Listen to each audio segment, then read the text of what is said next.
Over to you, Vijay, because many of us say we're fighting the same fight again and again and again. There was a conversation yesterday, will this fight ever end?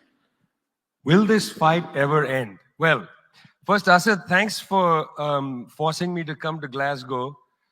When I walk the streets of cities like this, Glasgow was the UK's second most important city. Beautiful buildings, beautiful streets, a gorgeous city.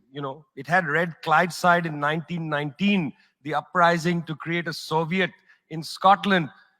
But it was, crushed, of course. When I see cities like this, I think also about the other side of it.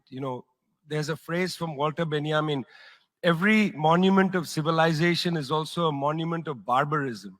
I think of the famines in Bengal, the jute workers in Bengal sending jute to Dundee through the Glasgow port.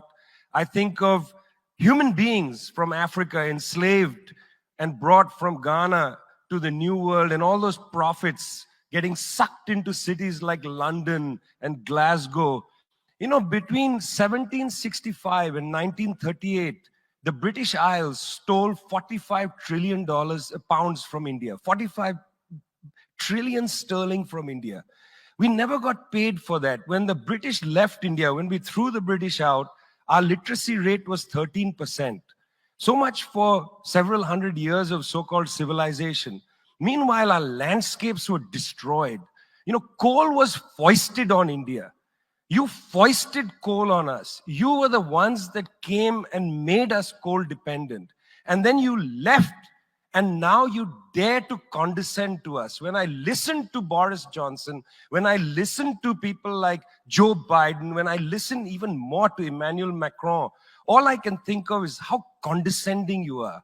You condescended to us 400 years ago. You condescended to us 300 years ago. You condescended to us 200 years ago. You condescended to us 100 years ago. You're condescending to us today.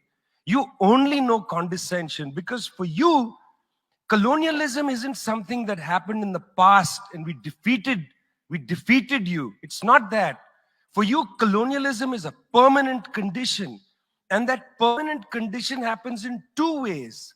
There's the permanent condition of the colonial mentality.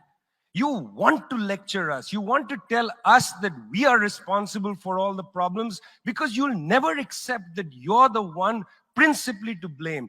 You signed the Rio Formula in 1992 on common and differentiated responsibilities. You like the common part.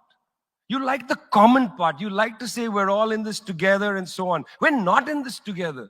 The United States, 4-5% of the world's population, still uses 25% of the world's resources. You outsource production to China, and then you say China is the carbon polluter. China's producing your buckets. China's producing your nuts and bolts. China's producing your phones. Try to produce it in your own countries and see your carbon emissions rise. You love lecturing us because you have a colonial mentality.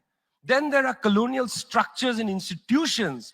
You lend us money, and every time you lend us money, which is our money, every time the International Monetary Fund comes to our societies and they tell us, here's the money we are giving you. No, it's our money. You give us our money back as debt, and then you lecture us about how we should live. It's extraordinary. It's not just a colonial mentality. It's a colonial structures and institutions which reproduce themselves year after year after year. And let me tell you something. The climate justice movement, not clued enough on this. The climate justice movement is a movement that says we're worried about our future. What future? What future? Children in the African continent, in Asia, in Latin America, they don't have a future. They don't have a present. They're not worried about the future. They're worried about their present. Your slogan is, we're worried about the future. What future? That's a middle-class bourgeois Western slogan. You got to be worried about now. 2.7 billion people can't eat now. And you're telling people, reduce your consumption. How does this sound to a child who hasn't eaten in days? You got to clue into this, guys. You got to clue into this. Otherwise, this movement will have no legs in the third world. No legs. Later, I'd like to tell you about the International People's Assembly, a network of 200 political organizations that we're setting up, rooted in the global south. We want to tell you what our issues are, but are you willing to listen?